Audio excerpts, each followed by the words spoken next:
so much for coming to Barnes & Noble Tribeca. Let's please have a big warm welcome for Kelly.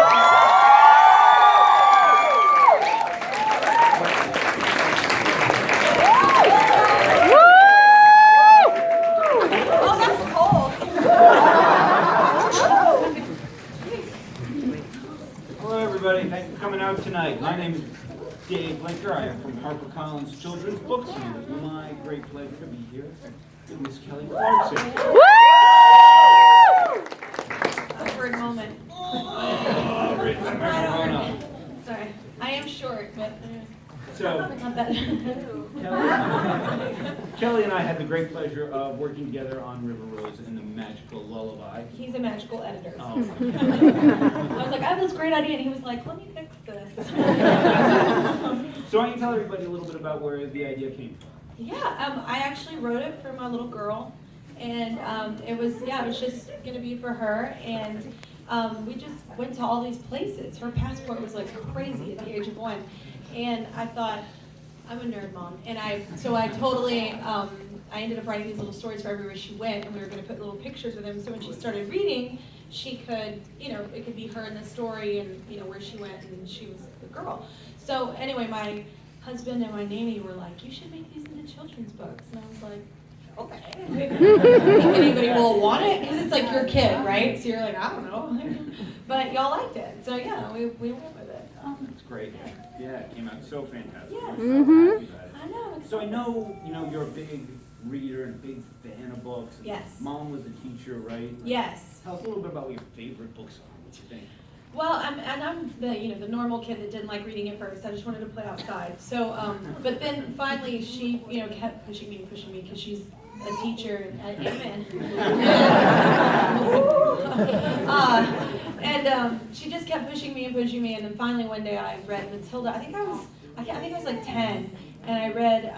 It was kind of my first like big book that I feel like I loved. Like it was like, and I just fell in love with it, and I thought, okay, wait, this could be a really cool book. So then I became an avid reader. So, which I think was my mom's proudest moment, because I definitely was the soccer kid or I want to play outside kid. So, but it's cool. It just like what a book can do is just unlock your imagination. And books don't have budgets, so you're not like held by that or limited by that, as you are when you make a film. And I don't know, I love that it creates a different movie in everyone's head, and everyone's the leading character, of course. We're all Meryl Streep in our movie. And yeah, I love reading with my kid too. So it's kind of a win-win, and it's basically the easiest thing I've done in my career, just because it was effortless. I wasn't planning on writing a book. I just did it because it was for my kid, and it turned into this. So. You're like, it wasn't effortless. Yeah. We went back and forth on like the meter and cadence. I was like, what? I was like, I don't understand. It's like, people went to college to do this. It's like 101, what? So you talked a little bit about what some of the challenges of writing a book, but what's different about writing a children's book than writing a song? Oh, completely different. I feel like, maybe just because I write music on the regular, but I feel like you're teaching a kid how to read in a sense, with these picture books. Like, so it's like their first book, so it's how they're receiving it, how they're learning, like from the beginning, it's the foundation. So it's much more difficult to do this than to write a song, because with a song, we already know, the English language, you already know many things, so you have more freedom, I feel like, to, even with like cadence or meter and everything, you have more freedom, I think. But yeah, I don't know. It's a lot easier to write a song. It turns out. Do you have a favorite part of the book? Is there a favorite piece of art or a favorite? Oh, I'll show you. This is my favorite part. I will be honest with you. I totally thought this picture was going to be like, the picture. Yeah. And I was like, I just look so dang good. They just had to make it the whole back cover. I got my bling on, my big old, it's like, all right. My Julia Roberts smile, laugh. Okay, I'm going to show you her favorite page. She loves carousels, and you're having that moment. I'm having that moment. She loves carousels, the carousel page, and she loves this page. It's all for a minute. And then we're like, this is the lion, and we would roar, and we make all the sounds, for each animal, which is a lot of animals. And then sometimes you're like, I don't know what a lemur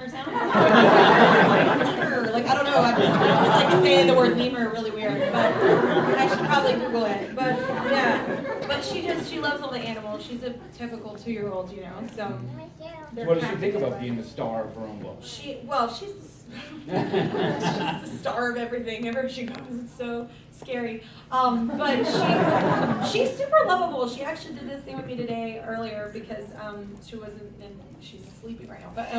But she did this thing earlier with me today, and she's just this kid that has never met a stranger. And I didn't know, you know, at one, like how she really things would play out personality-wise, and so I kind of, it was me as a kid and what I thought she might become, and it turns out she is me as a kid. She's a mini me, and karma.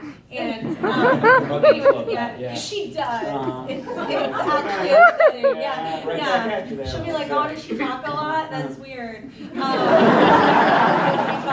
a lot. You never shut up." It's funny that she does. She constantly makes noise. It's just like in a car, like it's like never. She just can't be quiet. So she can be a singer too? Yeah. No. I mean, I don't think so. Unless she like all of a sudden finds pitch. I don't know. I love my little girl, but I don't know if that's gonna be her forte. But she's 2. I don't know. Maybe she'll kick my butt at singing. Maybe, I don't know. I hope she doesn't. I hope she's like a teacher or a doctor or something. But you know, we all in the entertainment business are like, don't do it. You know? But yeah, I don't know. It's fun. It's fun to like. I think she's figuring out. Like she's kind of slowly figuring out because she's 2. Like right. That maybe, you know, this is like a her or something. She kind of doesn't understand. But the lullaby I actually wrote before the book, so she actually recognizes that with a little doll you can get, and you can press the little arm and I sing, and so that's like her favorite thing too. So. Right, and you've got that lullaby up on the website and everything. But I think she thinks everyone can have a doll and everyone has a book and everyone's mom's on TV. She doesn't get it, yeah. So that's like normal. Good luck fixing that. I know, I haven't been drinking, well, I had coffee. Maybe too much. So are there going to be more adventures? Downers, what's wrong with you? I'm gonna live.